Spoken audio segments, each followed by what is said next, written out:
우리나라의 최고의 지성인이라고 불리는 이어령 교수, 문화부 장관도 지냈습니다. 지금은 고인이 되었지만 당시에는 이분의 글 한 줄이 나라를 바꾸기도 했습니다.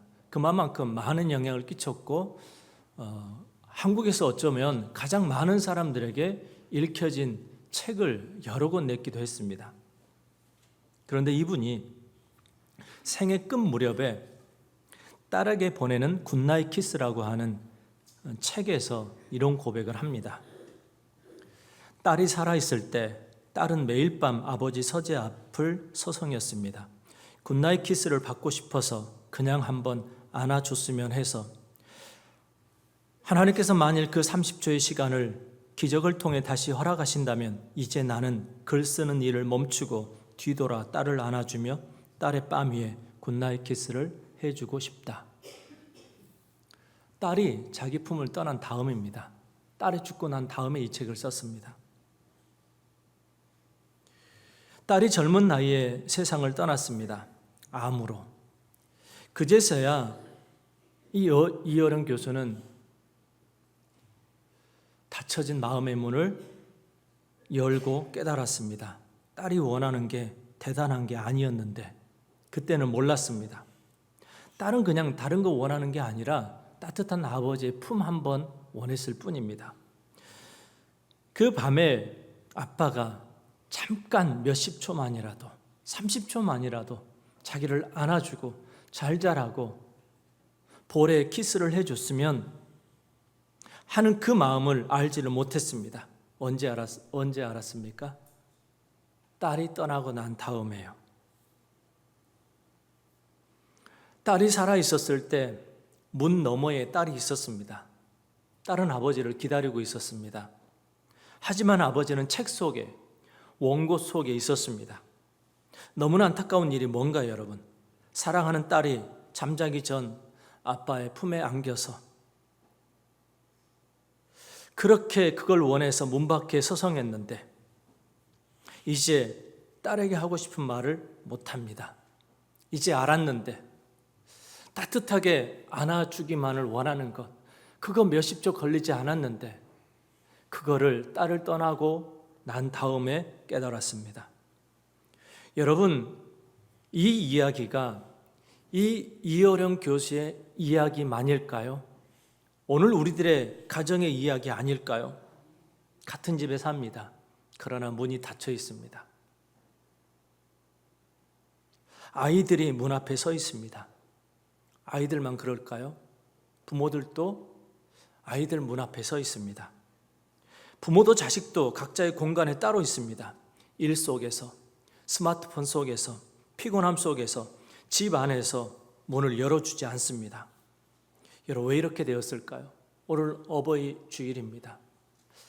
우리 어버이날을 보내고 오늘 며칠 지나고 이 자리에 있는데 여러분, 어버이날이, 어버이 주일이 카네이션 달아주고 편지 써서 읽어주고 눈물 몇 방울 흘리고 집에 다시 가서 원래 아무 일도 없었던 것처럼 그렇게 돌아가는 날일까요?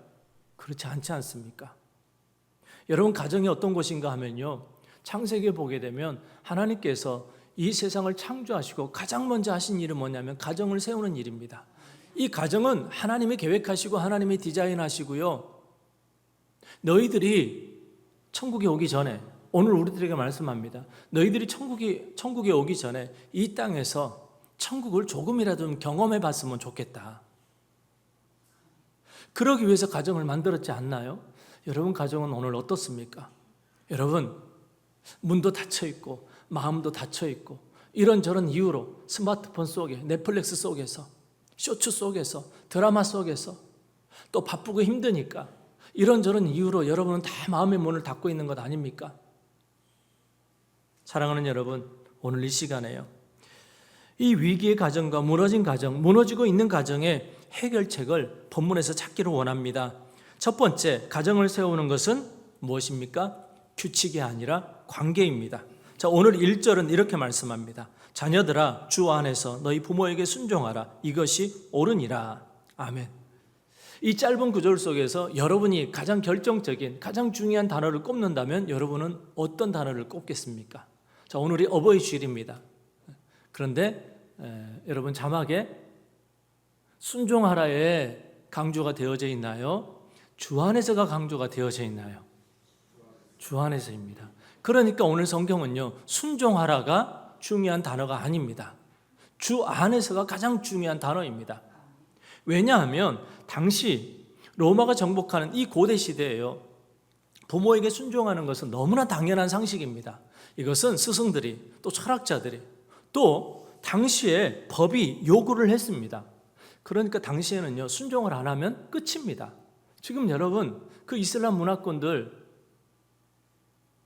우리 여기 청년들이요, 그리고 오늘 자녀 세대들이요, 아니 우리 모두가 이 고대 시대에 태어나지 않은 게 얼마나 다행인지 몰라요.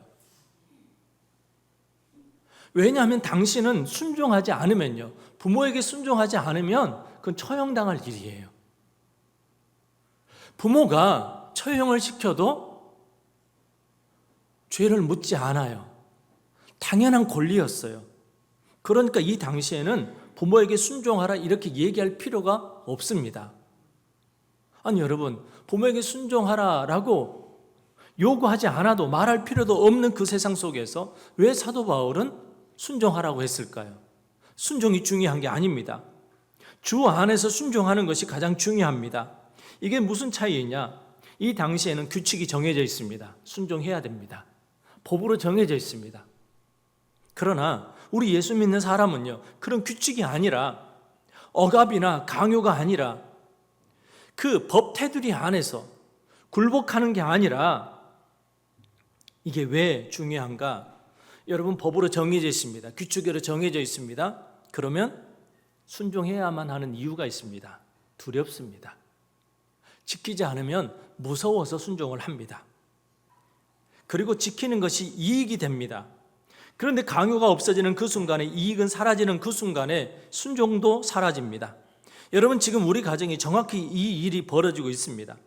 우리 어렸을 때 자녀들이요, 부모가 무서워서 순종을 했나요? 존경스러워서 순종을 했나요?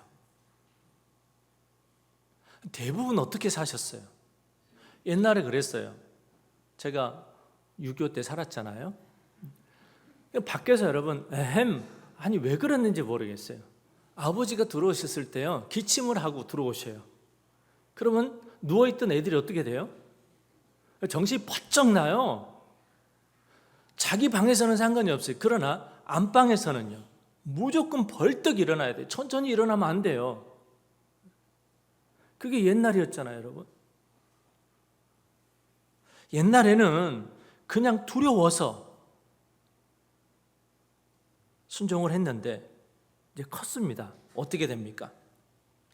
자녀들이 어렸을 때는 부모가 무서워서 순종을 했는데 성인이 됐습니다. 더 이상 무섭지가 않습니다. 왜냐? 보세요. 우리 어머님들 열받아서 자녀들을 때리려고 했는데 그 때리는 매를 자녀들이 잡았어요. 손을 잡았어요. 꼼짝해요, 못해요. 여기 봐보세요. 우리 창구 같은 애가 엄마가 이렇게 때리려고 그러는 딱 손을 한번 잡는다고 생각을 해보세요. 꼼짝 못하죠. 그런데 그래도 미성년자일 때는요, 아직 힘이 있어요. 뭘로 협박을 해요? 용돈으로요. 돈으로 협박을 해요. 그런데 애들이 성인이 됐어요. 돈을 버네요. 힘이 생겼네요. 순종할 이유가 있어요, 없어요? 없어요. 그 당시에는 나름대로 가정에 규칙이 있어서 두려워서 이익 때문에 순종을 했어요. 그러나 돈을 버는 그 순간에, 크는 그 순간에 순종은 더 이상 필요가 없어졌습니다. 하지만 주 안에서의 순종은 다르지 않습니까? 이건 예수 그리스도와의 관계에서 흘러나오는 순종입니다. 자, 여기서 중요한 건 주 안에서 엔퀴리오라고 하는 단어인데요, 엔이라고 하는 전치사는 뭐뭐 때문에예요. 우리는 그 전에, 예수 믿기 전에 어렸을 때 힘이 없을 때는 무엇 때문에? 돈 때문에, 두려움 때문에 순종을 하는 겁니다. 그러나 예수 믿는 사람은요, 주 안에서, 그러니까 엔퀴리오, 뭐뭐 때문이라고 했으니까 이 단어는 주님 때문에예요. 왜 순종해야 됩니까? 부모의 연약함이 있습니다. 부모가 옳아서가 아닙니다. 부모가 무서워서가 아닙니다. 내가 예수 믿기 때문에요. 에베소서는요, 바울이 주 안에서라고는 표현을 얼마나 반복하는지 모릅니다. 2장에 보게 되면 성전인 우리가 교회이지 않습니까? 교회가 주 안에서 주님 때문에 자란다라고 했습니다. 또 4장에 보게 되면 바울이 자신이 주 안에서 주님 때문에 갇혔다라고 했습니다. 그리고 5장에 보게 되면 예수 믿는 우리들이요, 주 안에서 빛이 되었다라고 합니다. 그러니까 신앙생활과 가정생활은요, 교회생활은 주 안에서 주님 때문에를 빼면요, 그건 율법주의입니다.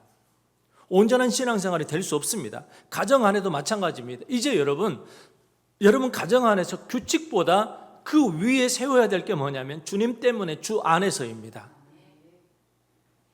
그래서 바울에게 있어서 주 안에서는 삶과 신앙의 시작이자 끝입니다. 여러분, 왜 이렇게 우리는 가정 안에서 그 규칙을 정해놓고요, 왜 이렇게 지적하고 왜 이렇게 억압할까요? 그 별거 아닌데. 근데 그 규칙을 정해놓은 그 부모님들은 또 어떻습니까? 자기들은 잘 지켜요? 야들아, 부모님들이 정해놓은 그 규칙을 잘 지키냐고. 얘들이 봤을 때는 부모님들도 잘 안 지켜요. 기분 좋을 때는 풀어줬다가 좀 기분 안 좋은 일 있고 부부끼리 싸웠다, 그러면 이게 얼마나 타이트해지는지 몰라요. 막 숨이 막혀요. 꼭 치팅데이처럼 오늘은 자유다 그랬다가 또 어느 순간에는요, 얼마나 이 규칙이 문제가 많은지 몰라요. 여러분, 가정이 무너지는 첫 번째 이유가 뭔가? 바로 여기에 있습니다. 가정 안에서 주 안에서 주님 때문이 사라졌습니다. 여러분, 가정을 붙드는 힘은 규칙이 아닙니다. 주님과의 관계입니다. 규칙이나 습관이나 감정으로는 이 가정을 천국화시킬 수 없습니다. 이건 너무나 약한 접착제와 같습니다. 아까 말씀을 드렸잖아요. 이 규칙으로 우리 자녀를 억압하잖아요. 그러면 애들 다 크잖아요. 독립하잖아요. 더 이상 부모의 말은요, 귀 등으로도 안 듣습니다. 생각해 보세요. 지금도 여러분 다 커서 돈 버는데 너 5만 원 안 준다? 나 몇백만 원 버는데.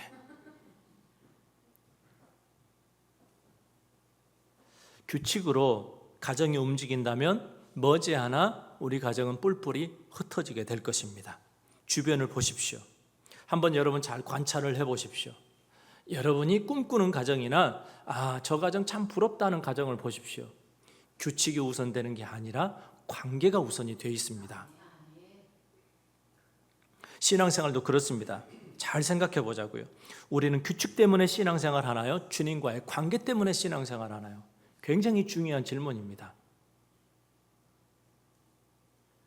우리는 규칙 때문에, 사실 여러분 율법 때문에 신앙생활 하는 게 아니라 그 율법을 뛰어넘는 주님과의 관계가 형성이 되었기 때문에 신앙생활 하는 것 아닌가요?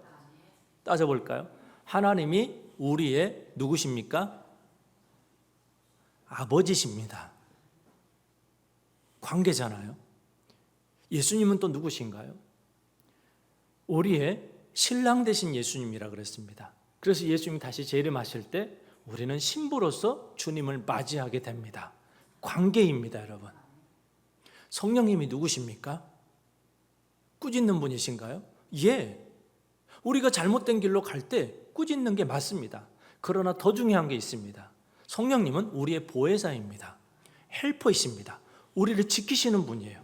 천국까지 이끌어 가시는 분이는데, 이건 여러분 관계가 형성되지 않으면 이룰 수 없는 기적입니다. 그런데 왜 우리는 교회를 다니면서 이런저런 규칙을 이 바리새인처럼 너무 많이 만드는지 모르겠어요. 이거 해야 된다, 저거 해야 된다, 이거 안 하면 복을 못 받는다, 심판받는다, 헌금 많이 하고 봉사 열심히 해서 복 많이 받아라. 이건 여러분 관계가 아니라 거래 관계이지 않나요? 이건 우리가 하나님과 거래하는 것이지 인간이 만든 규칙이지 관계 안에서 이루어지는 건강한 신앙이 될 수 없습니다. 여러분, 건강한 신앙이 회복되고 가정이 회복되기를 원하세요? 그렇다면 여러분, 규칙보다는 관계를 먼저 중요하게 여기기를 바랍니다. 그리고 두 번째, 내적인 태도와 외적인 행동이 하나 될 때 가정은 회복됩니다. 자, 1절과 2절에서 중요한 두 가지 단어가 있습니다. 같이 읽습니다. 시작.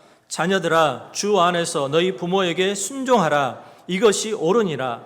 내 아버지와 어머니를 공경하라. 이것은 약속이 있는 첫 계명이니. 아멘. 순종하라. 휴파쿠에라고 하는 단어인데 귀를 기울이는 것, 행동으로 따르는 것. 너희 내 말 들어. 이거 순종하라라는 얘기잖아요. 그리고 공경하라. 티마오라고 하는 단어인데 이 굉장히 무게감이 다릅니다. 왜냐하면 이 공경은요, 말을 듣는 것을 말하는 게 아니라 가치를 인정하는 것. 나이 들어서 우리 부모님이 더 이상 자녀를 돌볼 수 없는 그런 상태가 되어져도 우리 청년들이 성인이 되었습니다. 결혼을 했습니다. 더 이상 이제 부모로부터 독립을 했기 때문에 도움을 받지 않아도 되는 그 상황 가운데서도 부모를 귀하게 여기고 그 부모의 존재를 소중히 여기는 것, 이것이 공경이라는 것입니다. 그러니까 순종은 외적인 행동이고 공경은 내적인 태도입니다. 우리 자녀들이 부모님을 대할 때 행동으로 순종하는 것뿐만이 아니라 마음으로도 부모님을 존경해야 한다라고 오늘 성경은 강조합니다. 자, 그리고 출애굽기 20장 12절 말씀입니다. 이 약속의 계명이 10계명에 들어가 있었는데요. 같이 읽습니다. 시작. 내 부모를 공경하라. 그리하면 내 하나님 여호와가 내게 준 땅에서 내 생명이 길리라. 아멘. 자, 바울은 이 성경에서 10계명을 그대로 인용을 하는데요. 다른 점이 있습니다. 오늘 설교를 제가 빨리 끝내야 되거든요. 2부 순서가 있어서 제가 빨리 끝내야 돼요. 그래서 여러분들이 빨리 끝내려면 이 말씀을 받고 있다 표정으로 보여주셔야 돼요. 참 이런 협박도 의미가 없는 것 같은데요. 사도 바울은 십계명에서 여호와 하나님이 내게 준 땅에서, 잘 봐보세요. 여호와가 내게 준 땅에서 내 생명이 길리라. 그런데 3절에 보게 되면 땅에서라고 바꿨습니다. 그러니까 내게 준 땅에서 고쳤습니다. 그러니까 이 십계명은요, 이스라엘 백성들, 이스라엘 자손들에게 준 계명이잖아요. 근데 바울은 왜 내게 준 땅에서를 뺐느냐? 오늘을 살아가고 있는 이방인들에게까지 이 축복을 주시겠다라고 하는 하나님의 약속을 담아서 뺀 것입니다. 가나안 땅에서뿐만이 아니라 이 땅을 살아가는 우리 모두에게 해당되는 보편적인 약속이라는 것입니다. 바울이 이 계명을 소개하면서 어떻게 합니까? 이것은 약속이 있는 첫 계명이니 라고 했습니다. 자, 3절을 볼까요? 이로써 네가 잘되고 땅에서 장수하리라. 아멘. 저는 우리 연세가 있으신 분들도 마찬가지고, 그리고 우리 청년들, 우리 어린 아이들부터요, 이 복이 반드시 임하기를 소망합니다. 그러나 이 복은 우리들이 생각하는 복이 아닐 수 있습니다. 얼굴 표정이 갑자기 또 굳어져요. 아니, 여러분, 건강하게 오래 잘 되고 얼마나 좋아요. 우리 청년들 보십시오. 성공했어요, 이 땅에서. 근데 성공했는데 30대 죽어야 돼요. 자, 굵고 짧게 사는 게 좋아요? 성공했는데 가자 하나님이 그러시면요, 아니잖아요. 또 이 땅에서 하는 일이 잘 안 돼요. 힘들어요. 고통스러워요. 근데 100살까지 살려면 어떻겠어요? 제가 어떤 프로를 보고 깜짝 놀랐어요. 93세가 됐는데 디자이너 진태옥 씨 수영을 하는데요, 1km를 왕복을 한대요. 감이 안 오신 분이 있어요. 25m도 못 가요, 우리는. 25m를 40번을 왔다 갔다 하는 거, 우리 수영하는 분 아실 거예요. 40번. 물론 쉬었다예요. 몇 세요? 아직 늦지 않았어요, 우리 집사님 권사님들. 93세인데요. 수영을 하는데 25m를 40번 왔다 갔다 한다. 그래서 제가 사모님한테 그랬어요. 우리 반성해야 된다고. 우리 회개해야 된다고 그랬어요. 그분은 여러분 93세인데 지금 살만하실 것 아니겠어요? 세계에서 인정하는 디자이너였단 말이에요. 지금도 왕성하게 활동을 하고 계시더라고요. 저는 여기 계신 우리 어르신들이 이렇게 사셨으면 좋겠어요. 왜 아멘이 그렇게 시원찮아요? 그리고 중요한 것, 이 말씀 드리려고 합니다. 잘 되다, 이것은 원어로 합성어인데 에우게네타이, 행복하다, 좋다. 이게 왜 중요한가 하면 부모와의 관계가 좋은 사람들을 보세요. 그 사람들이 이 땅에서 성공하고 그리고 이 땅에서 건강하게 살 수 있는 확률이 높다라는 얘기잖아요. 보세요. 가정을 들어가는데 엄마 아빠가 기다리니까 나를 사랑하는 엄마 아빠가 내가 힘든데 나를 안아줄 수 있는, 나를 격려해 줄 수 있는 부모가 기다린다면 세상에서 받은 상처가 있든 괴로운 일이 있든 들어가고 싶지 않아요. 그런데 부모의 발걸음 소리를 듣고 두려워해요. 그리고 자기 방으로 들어가고 문을 닫아버려요. 그런 사람들이 어디서 위로를 받습니까? 어디서 평안을 누립니까? 그러니까 이런 사람들이 건강하게 오래 살 수 있는 확률이 거의 없다라는 얘기예요. 또 이런 사람들이 사회에 나갔어요. 늘 눈치를 봐요. 힘들어요. 자기 안에 있는 재능을 발휘할 수가 없어요. 그러니까 세상적으로도 성공할 수 있는 확률이 적다라는 얘기예요. 그러니까 우리 부모들뿐만이 아니라 우리 자녀들이요, 왜 가정 안에서 순종하고 공경하고, 그리고 지난 시간에 봤던 말씀처럼 왜 노엽게 하지 말아야 되느냐? 바로 잘 되고 장수하는 복이 이 안에 숨겨져 있기 때문에 그렇습니다. 이어령 교수의 이야기로 다시 돌아와 보겠습니다. 아까 책 제목이 딸에게 보내는 굿나잇 키스라고 했지 않습니까? 그 목차를 보니까 너무 마음이 시린 제목이 있어요. 아직 아니에요. 그 목차에 보니까 내가 없는 굿나잇 키스. 딸이 없어요. 살아서 못다한 말, 살아있을 때 안아주지 못하고 살아있을 때 못다한 말을 책으로 써보는 겁니다. 그리고 우편 번호도 없는 편지를 쓰는 거예요. 닿을 수 없는 곳에 보냅니다. 그런데 이 책을 보면 이어령 교수가 발견한 것이 하나 있습니다. 바로 이것 때문에 이어령 교수의 책으로 서론을 시작을 했거든요. 이분이 문화부 장관을 지냈다 그랬어요. 교수였어요. 이화여대. 최고의 베스트셀러 작가입니다. 직함이 12개나 가지고 있습니다. 그 어느 직함 하나 소소한 게 아닙니다. 근데 그런 그가 무신론자였는데, 하나님을 믿지 않았는데, 딸이 그렇게 힘겹게 살아가면서 암 말기 투병 중에도 눈이 보이지 않는 실명의 위기 속에서도 무너지지 않는 자기 딸을 본 것입니다. 충격이었습니다. 아무리 자기가 봐도 납득이 안 됐던 것입니다. 도대체 내 딸에게 어떤 힘이 있느냐라는 겁니다. 그 힘의 근원이 어디에 있느냐라는 거예요. 결국에는 알았습니다. 자기보다 어린 딸인데, 이 딸 이미나 양은 나중에 목사님으로 사역을 했거든요. 자기 딸을 보니까 주 안에서 살고 있었어요. 이어령 씨는 딸의 죽음 이후에 예수를 믿고 세례를 받았습니다. 아버지 이어령 씨가 무신론자, 대한민국 최고의 지성이 딸의 믿음 앞에서 드디어 무릎을 꿇었던 것입니다. 그는 이렇게 말합니다. 없는 딸에게요, 너는 나를 아버지로 만들어준 내 인생 최고의 스승이었다. 놀랍게도 딸이 아버지를 가르쳤습니다. 어떻게 해요? 화려한 말로, 논리로 할 수가 없습니다. 딸은 그 고통 속에서도 흔들리지 않는 삶으로 주 안에서를 살아냄으로써 아버지의 스승이 되었습니다. 이제 계속 화면이 올라왔다가 내려갔다 그랬는데요, 이제 드디어 나옵니다. 이여름 교수는 딸의 생애를 이렇게 말합니다. 씨앗처럼 추억의 땅에 떨어져 오늘 싹이 나고 내일은 꽃이 피고 언젠가는 열매를 맺는다. 여러분, 오늘 성경 이로써 네가 잘 되고 땅에서 장수하리라.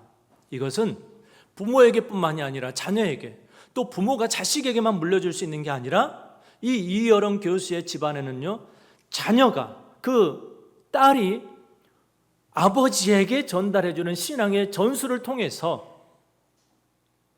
그 아버지가 잘 되게 되는 역사가 일어나게 된 것입니다.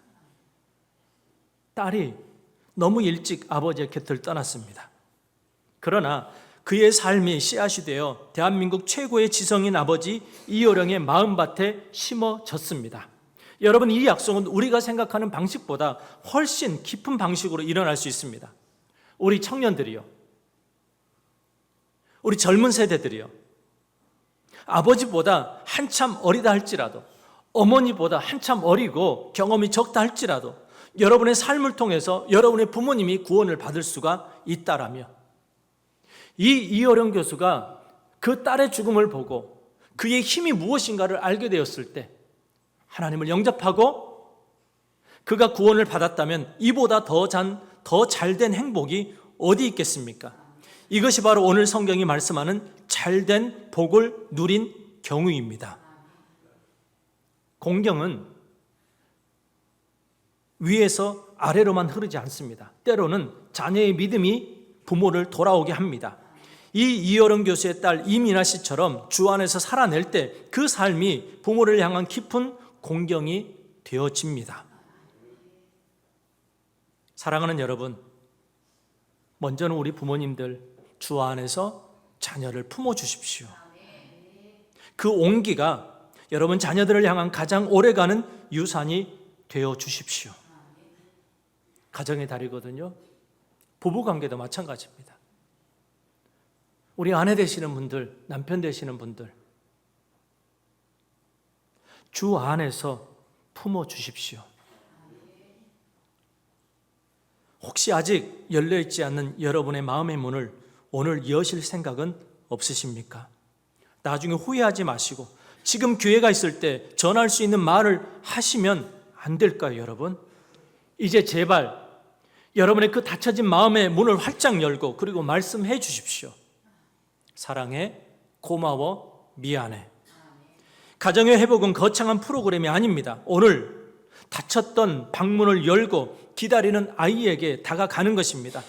오늘 힘들고 지친 어머니, 아버지에게 가서 힘껏 안아드리는 것입니다. 우리 한번 해볼까요? 잘 안 될 수 있어요.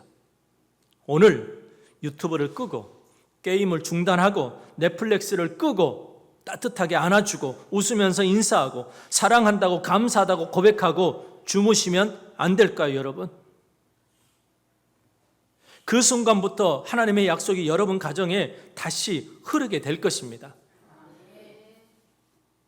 제가 이 내용을 넣었다가 뺐다 했는데 감사하게도 제가 50분에 끝낸다 그랬는데 시간이 안 돼서 이야기를 해야 되겠어요. 왜냐하면 제가 이 5월달이기도 하고요, 우리 성도님들을 생각하면서 저는 이 국제시장이라고 하는 영화가 자주 생각이 나요. 꼭 제가 여러분 대신해서 해드리고 싶은, 어른들에게 꼭 해드리고 싶은 말씀이거든요. 예전에 한번 소개를 했지 않습니까?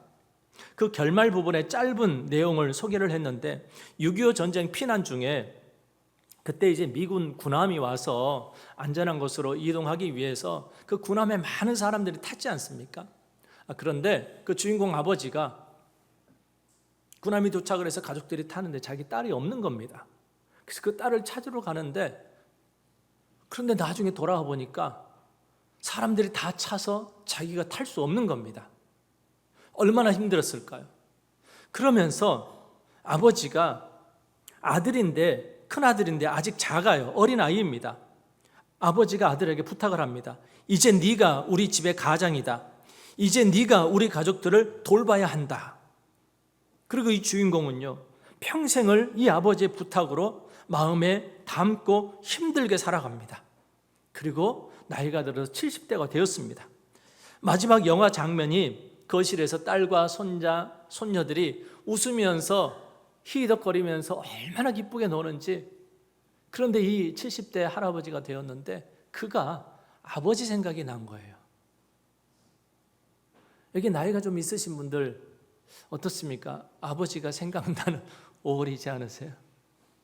저도 그래요. 우리 권사님이나 나이가 있으신 분들 그러더라고요. 저도 아버지가 보고 싶고 어머니가 보고 싶어요.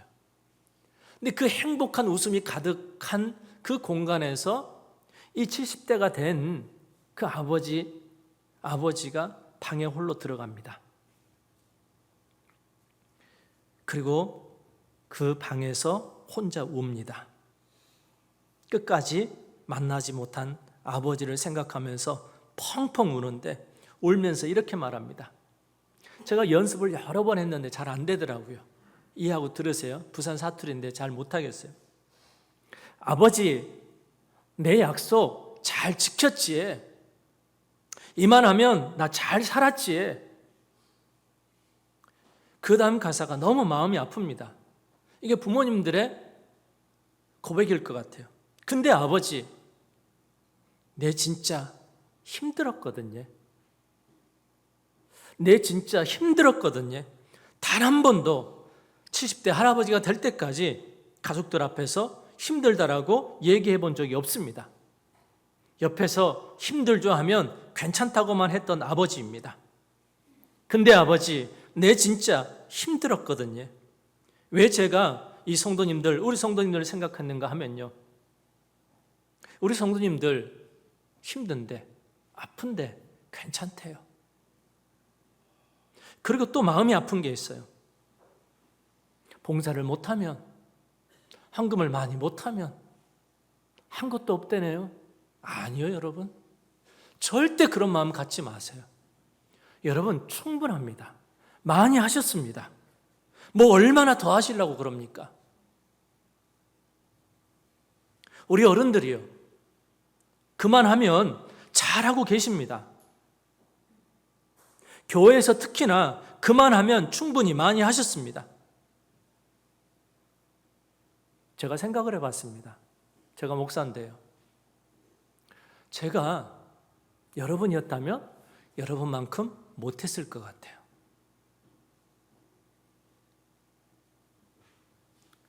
여러분, 그만하면 충분하니까 여러분 몸 먼저 챙기십시오. 괜찮습니다. 그러셔야 됩니다. 왜 그런지 아세요? 여러분이 계셔야 사실 교회가 있는 것이고 이 목사도 필요한 것이고. 보세요. 여러분이 안 계시면 교회 문 닫는 거잖아요, 여러분. 그리고 지금까지 수십 년 동안 많이 하셨어요. 제가 이 설교를 준비하면서 일주일에 여러분 생각을 많이 했어요. 이런저런 분들, 제가 하나하나 다 얘기하고 싶은데 50분 돼버렸네요. 다 얘기할 수가 없어요. 왜 제가 이 말씀을 드리는지 아세요? 우리 자녀들이요, 오늘 꼭 마음에 새겼으면 좋겠어요. 우리 부모님들 한 분 한 분 속으로는 분명히 이렇게 말씀하실 거예요. 나 진짜 힘들었다. 어떨 것 같습니까? 우리 자녀들이요, 한번 생각해 보자고요. 우리 부모님들 마음, 지금까지의 삶 힘들지 않으셨을까요? 그 영화의 마지막 화면이 바뀌면서 이렇게 끝이 납니다. 회상이죠. 환상이죠. 아버지가 안아주는데 이 주인공이 어렸을 때, 그 헤어졌을 때 장면으로 돌아갑니다. 그리고 아버지가 안아주면서 이렇게 얘기합니다. 덕수야, 울지 마라. 내가 너 얼마나 고생했는지 다 안다. 우리 자녀들이요, 오늘 꼭 해드리세요. 부모님 꼭 안아드리면서 이렇게 말씀해 주세요. 아빠, 엄마 얼마나 힘드셨어요. 나 같으면 못 버텼을 텐데. 옛날 얘기 들어보셨어요? 나는 자녀들이 이 5월 달에 한번 어디에 있든지 간에 앉아서 30분, 1시간 동안 부모님의 얘기를 좀 들어주셨으면 좋겠어요. 내가 어렸을 때, 태어났을 때부터 쭉 어떻게 살았는가 좀 들어봐 주셨으면 좋겠어요. 캐캐 묵은 얘기, 옛날 얘기 그만 좀 하세요. 이러지 말고. 우리 자녀들이요, 카네이션 갖다 드렸죠? 선물해 드렸죠? 그거 말고 부모님 얘기 30분, 1시간만 들어봐 주세요. 어떻게 살았는지, 그리고 지금 어떻게 버티고 있는지 좀 들어봐 주세요. 그리고 여러분이 대신해서 한번 꼭 안아주면서 엄마 아빠에게 해주세요. 그동안 얼마나 힘들었어요. 지금까지 견뎌줘서 참 고맙습니다. 여러분, 이런 가정이 희망이 있지 않을까요? 이런 가정이 진짜 주 안에서 바로 세워진 가정이지 않을까요?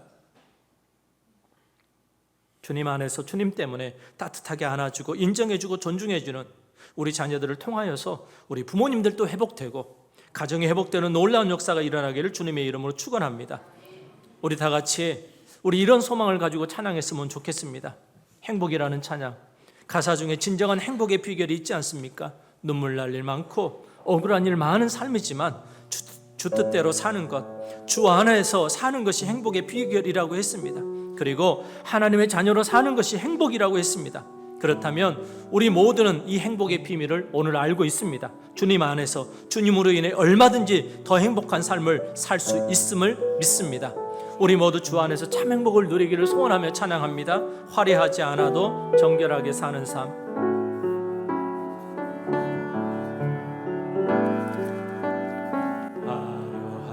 화려하지 않아도 정결하게 사는 삶. 가진 것이 적어도 감사하며 사는 삶. 내게 주신 작은 힘 나눠주며 사는 삶. 이것이 나의 삶의 행복이라오. 눈물 날 일 많지만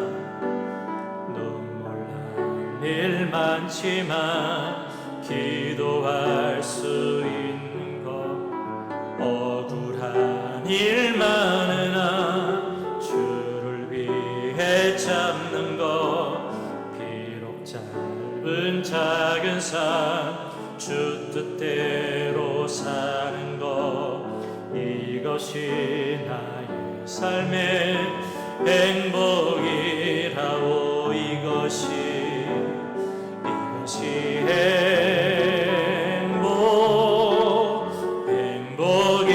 행복이라고. 세상은 알 수 없는 하나님 선물